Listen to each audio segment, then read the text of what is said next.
തെറ്റായ രീതിയിൽ ഓവർടേക്ക് നടത്തുന്നവർക്ക് മുന്നറിയിപ്പുമായി അബുദാബി പോലീസ്. അശ്രദ്ധമായി ഓവർടേക്ക് ചെയ്യുന്നത് വാഹനാപകടത്തിന് കാരണമാകുന്ന ദൃശ്യങ്ങളാണ് പോലീസ് സമൂഹ മാധ്യമങ്ങളിൽ പങ്കുവച്ചിരിക്കുന്നത്.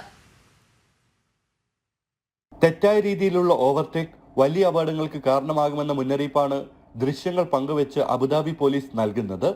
51 സെക്കൻഡുള്ള വീഡിയോയാണ് പോലീസ് പുറത്തുവിട്ടത്. 3 അപകടങ്ങളാണ് വീഡിയോയിലുള്ളത്. ആദ്യത്തെ അപകടത്തിൽ സിഗ്നൽ ഇടാതെ ഒരു വാഹനം മറ്റൊരു കാറിനെ ഓവർടേക്ക് ചെയ്ത് തിരിയുന്നതിനിടെ വാനുമായി കൂട്ടിയിടിക്കുകയായിരുന്നു. സിഗ്നൽ ഇടാതെയാണ് ഈ വാഹനം കാറിനെ ഓവർടേക്ക് ചെയ്തത്.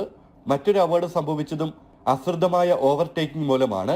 ഇടത് ലൈനിലൂടെ വന്ന കാർ മധ്യഭാഗത്തെ ലൈനിലേക്ക് കയറി ഓവർടേക്ക് ചെയ്യാൻ ശ്രമിച്ചതോടെ മറ്റൊരു വാഹനവുമായി കൂട്ടിയിടിക്കുകയായിരുന്നു. ലൈൻ മാറുമ്പോൾ ഡ്രൈവർമാർ വളരെയധികം ജാഗ്രത പാലിക്കണമെന്നും പോലീസ് ഓർമ്മപ്പെടുത്തി. തെറ്റായ ഓവർടേക്കിംഗ് നടത്തുന്നവർക്ക് 1000 ദിർഹം പിഴയും 6 ബ്ലാക്ക് പോയിന്റുമാണ് ശിക്ഷ. ജനം, അബുദാബി.